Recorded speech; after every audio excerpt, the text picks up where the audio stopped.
Well, thank you very much, Rick, and ladies and gentlemen, thank you for both your attendance and your patience. Um, to quote the famous actress Elizabeth Taylor to her eighth husband, I won't keep you long. Now, in thinking about what I would say today to both entertain you and inform you of some things that you may or may not know, um, I asked Kathy, what did she want me to talk about? And she said to entertain you. So I decided that what I would do then is take your mind a little bit off politics. And I'm going to start off with some comments about heart transplantation, then politics, and then COVID-19. So I'm going to link the three of them. So I know what you're thinking about. How's it going to do that? So the first and the third subjects I know something about. Politics, not so much. So let's go to the year 1905. Well, you know what happened in 1905. Alberta was born, but something else happened. In 1905, Alexis Carroll and Charles Guthrie performed the first heart transplant on a dog, which was kind of a remarkable feat at the time because they accomplished what was deemed impossible by the medical community. Simply, there was no heart-lung support device to keep the dog alive during the procedure. So how did they do it? Well, they simply connected the donor heart adjacent to the native heart and sequentially connected some parts and disconnected others so that eventually the transplanted heart took over the function of the native heart. And although a number of medical scientists duplicated the feat over the next 45 years, it became evident that this was not really a reliable technique to use in humans. However, a new device was developed in 1953 by John Gibbon, and that was the heart-lung machine, primitive then, very sophisticated now, and is used routinely in performing cardiac surgery of many types. So after Dr. Gibbon's momentous development in 1953, the race was on to perform the first successful cardiac transplant in a human. And that honor occurred in 1964 to James Hardy, who in Jackson, Mississippi, transplanted a chimpanzee heart into a patient dying from end-stage heart disease. The patient survived 90 minutes before dying in the operating room because the heart was relatively undersized and could not support the circulatory requirements of the larger human. 3 years later, and many of you will remember this, the world was astounded when Dr. Christian Barnard, after performing 22 heart transplants in dogs, none of which survived, he performed the first successful human-to-human heart transplant at Groote Schuur Hospital in Cape Town, South Africa on December 3, 1967. The recipient was 53-year-old Louis Washkansky. Unfortunately, he survived for only 18 days before dying from infection due to being over-immunosuppressed.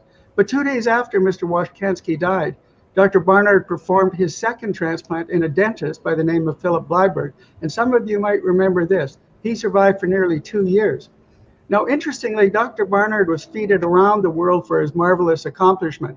He was written up in numerous publications, honored by the Queen. He lectured around the world, and his second patient was hounded by the media.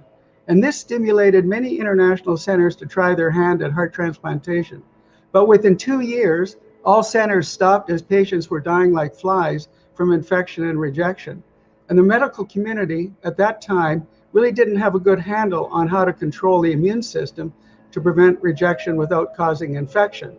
Meanwhile, Dr. Barnard was still held in the highest pantheon of the giants at the time, but was vigorously vilified by the United States medical community. So you got to ask, why did that happen? Well, it turns out that prior to Dr. Barnard developing even an interest in cardiac transplantation, he heard that Dr. Norman Shumway and Richard Lauer at Stanford University Medical Center had been conducting experiments on cardiac transplantation.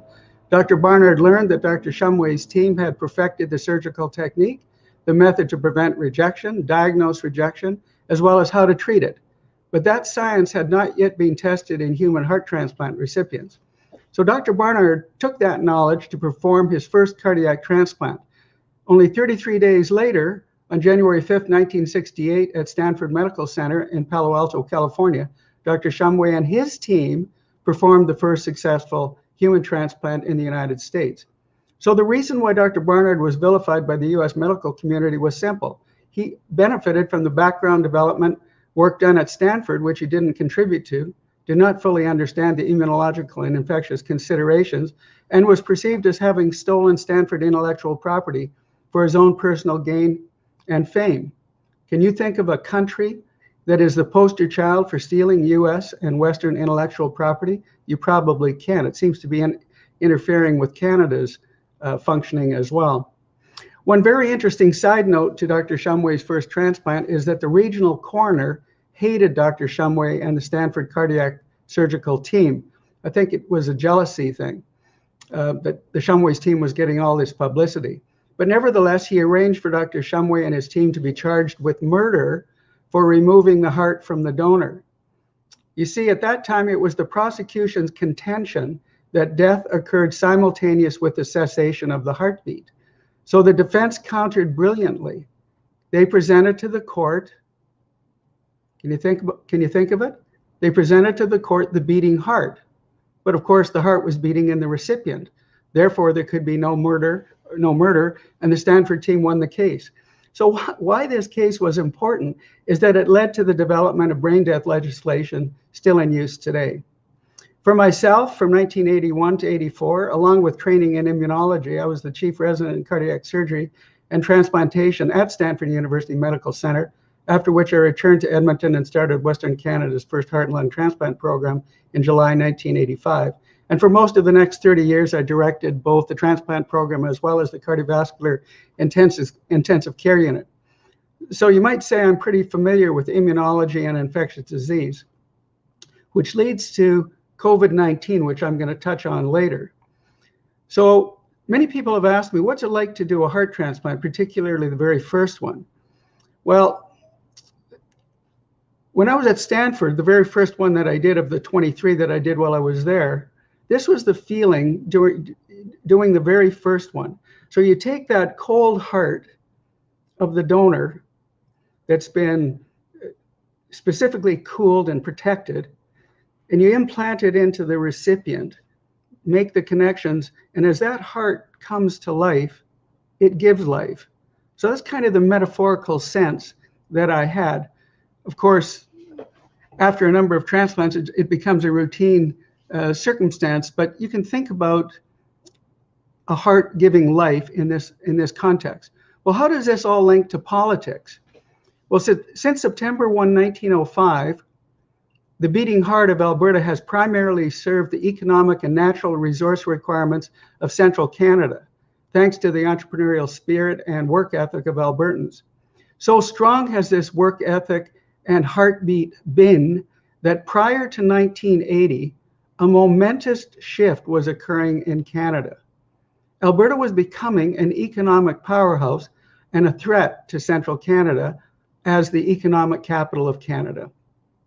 All of the major banks were planning to move their head offices to Calgary, and one did. A massive demographic shift was also occurring, with people and businesses moving from elsewhere in Canada and around the world.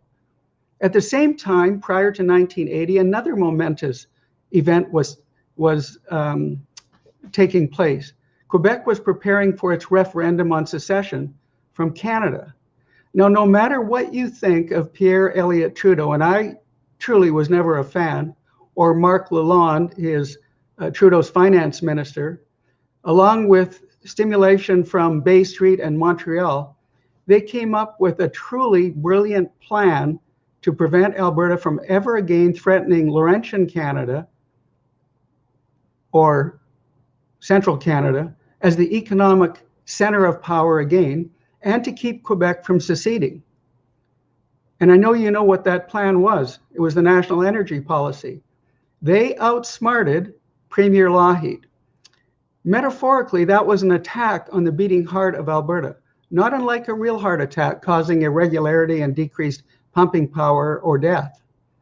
The economy, as you know, severely contracted. People and businesses went bankrupt or left the province, as well as investment capital. Many people became destitute.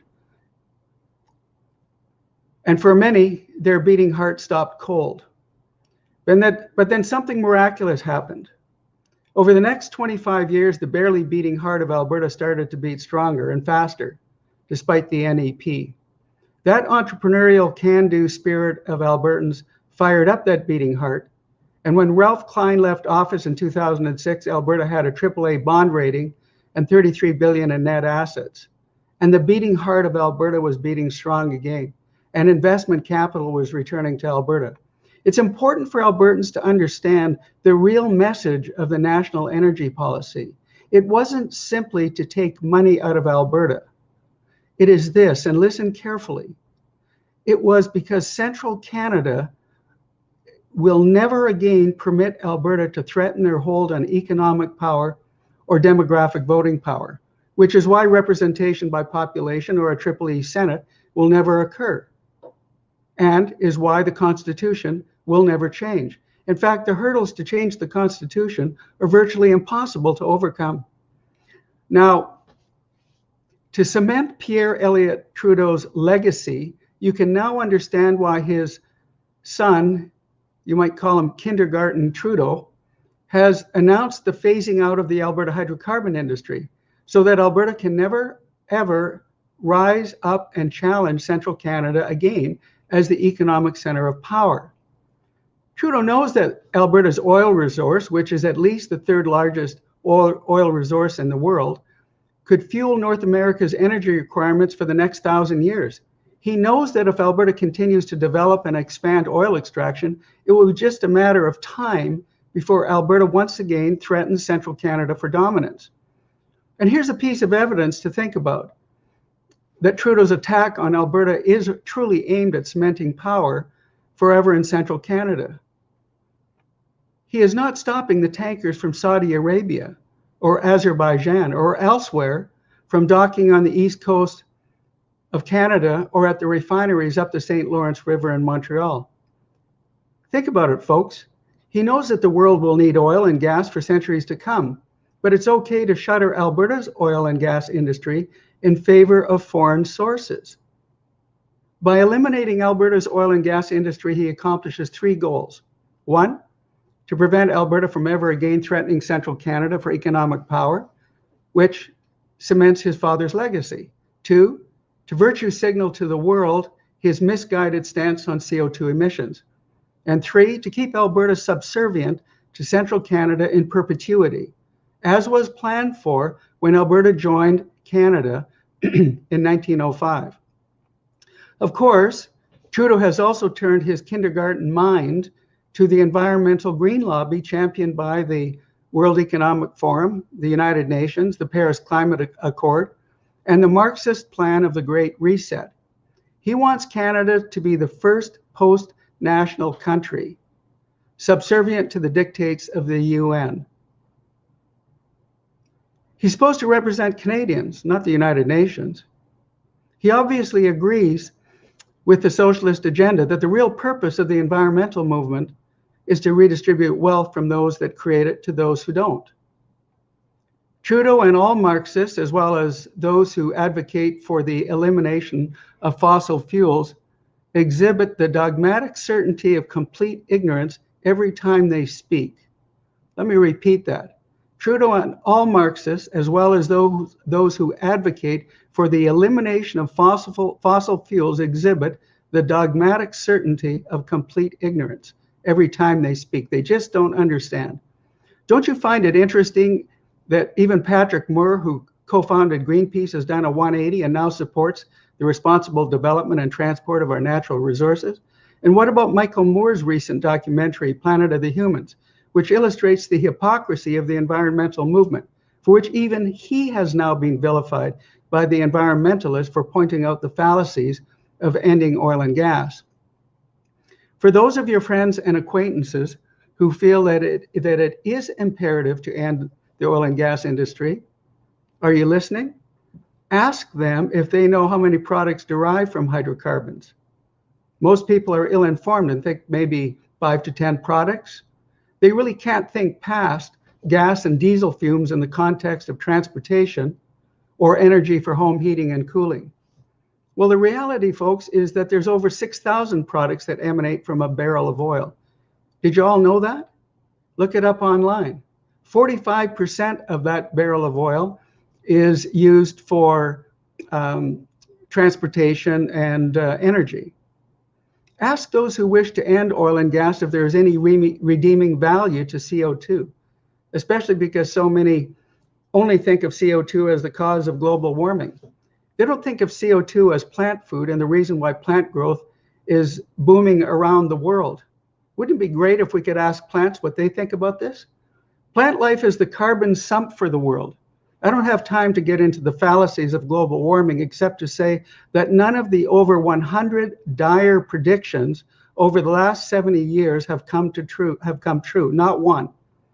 Ask those who wish to end oil and gas what they can do without. Take away their cell phone, their contact lenses, makeup, nail polish, pantyhose, all kinds of clothing. How about solar panels, bicycle tires, medications such as aspirin, cortisone, antiseptics, and anesthetics? Boy, that would be a great one, having surgery with no anesthetics. Heart valves, contact lenses, artificial limbs, toothpaste, refrigerators. This is just a microcosm list, folks, of the over 6,000 products that derive from oil and gas used in our modern society. What about satellites in the International Space Station? Without fuel derived from the oil and gas industry, they wouldn't exist. And it's said by the scientists that the Earth is eventually going to burn up in the sun in several billion years. I hate to be a downer about that, but that's the physicist view of the universe. Stephen Hawking, the brilliant astrophysicist, paralyzed by amyotrophic lateral sclerosis, has said, "The salvation of mankind is in conquering space." Well, now, I don't want anybody to get off side on this. He's referring to humans in the flesh, not the spiritual sense. In other words, he wasn't referring to the spiritual, rather he was referring to the perpetuation of human life on other planets billions of years into the future. Chances are we might not be alive then.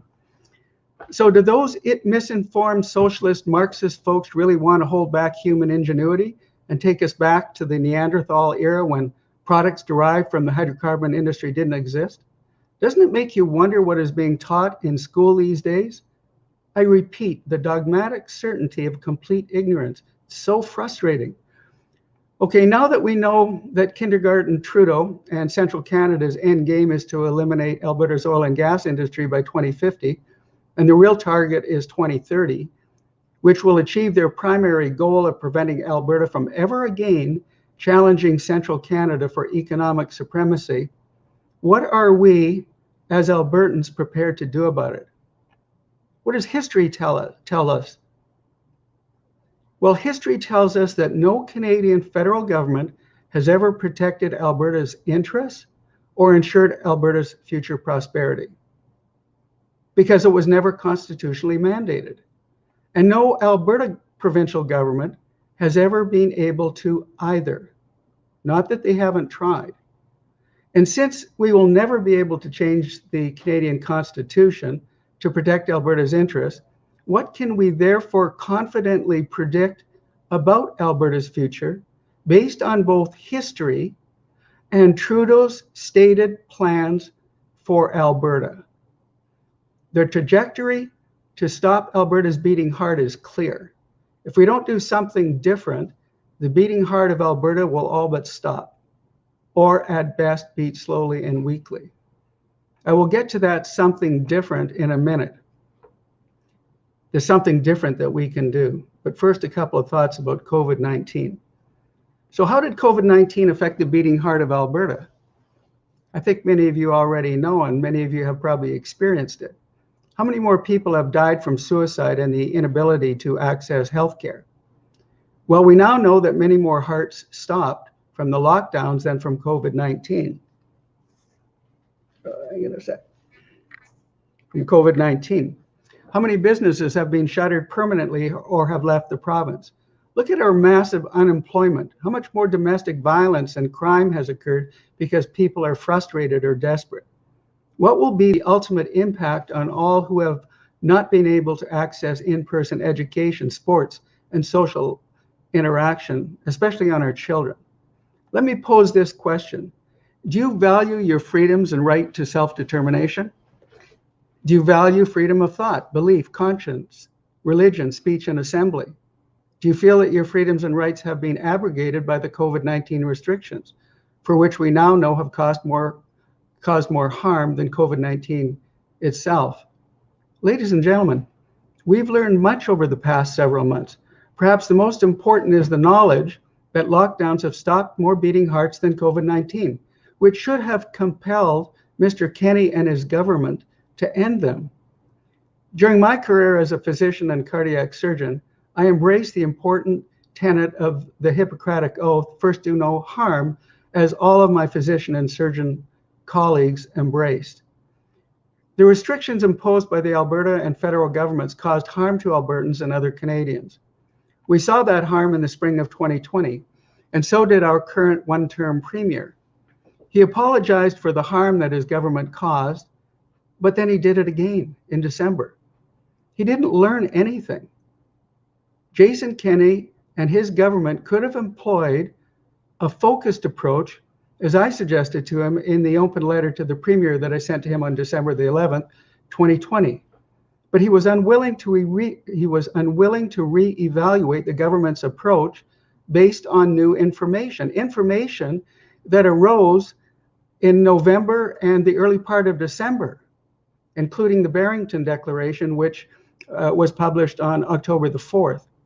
He could have prevented more stopped hearts from COVID-19 and stopped hearts from the lockdowns if he had looked at the latest science. You have to be careful who you trust these days. What does all of this mean? We are now seeing more and more physicians and nurses finding the courage to speak out against the COVID-19 restrictions, as more and more evidence proves the harm from the lockdowns vastly exceeds the harm from COVID-19, and that lives could have been saved using different therapeutic strategies. For example, many physicians have been beating the drum to permit the use of hydroxychloroquine and ivermectin, which the NIH have now recently approved for therapy in the case of hydroxychloroquine several weeks ago and ivermectin just a few days ago. In the fullness of time, as more Albertans begin to understand the unnecessary, injurious, and fatal consequences of the imposed restrictions, there will be a reckoning for Mr. Kenney's government. And I dare say that reckoning will also occur elsewhere around the world by people who are willing to stand up for themselves and for their rights, and for those who cannot, to reassert their freedoms and rights. As for each of us Albertans, we must simply adapt and learn to accommodate to COVID-19 as we did every previous year with seasonal influenza. We've learned a lot. We must all take personal responsibility for our health and take actions that are in each of our best interests, including vaccination if one is so inclined, which may well be of benefit if one is COVID-19 negative. Folks, just understand both the benefit and the potential risks before you expose yourself. Healthcare, like all freedoms, must and should always remain an informed choice, not a government directive. So what do we do now? Where do we go from here? Well, you all know Wild Rose Independence Party's founding principles, but I'm going to repeat them because it leads to where we're going next. The 4 points: Alberta will be strong and free and sovereign. Alberta will gather unto itself all power to uphold independence. Alberta will create the Constitution of Alberta. This is Albertans will do that. And Alberta will hold a referendum on independence, and Albertans will decide the future. So you probably are asking, so how will Wild Rose make that happen? Well, you'll be pleased to know that the algorithm for Alberta sovereignty has now been drafted. In other words, the strategic plan to go from where we are now to form government and to then hold a successful referendum on removing from Alberta the shackles of confederation and creating the new sovereign independent nation of Alberta, untethered to Canada. We, including all of you, will inform and educate, inspire and engage all Albertans on the rationale for independence, the merits of independence, how we'll make it happen, and how we will assuage the concerns of those who worry about independence, as well as the concerns of the international business and finance community. And a good way for each of you to help us spread the message is to advise your friends and acquaintances to go to the Wild Rose website at wildrose.party. And remember, if you're advocating for independence, don't get off message.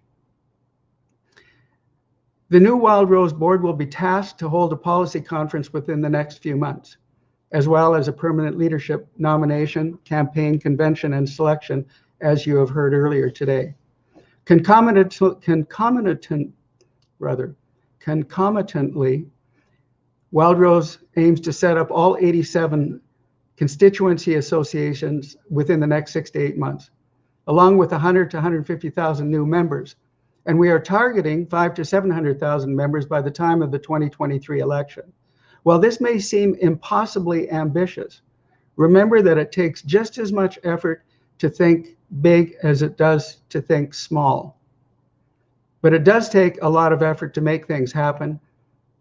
And think about this, folks, we're not alone.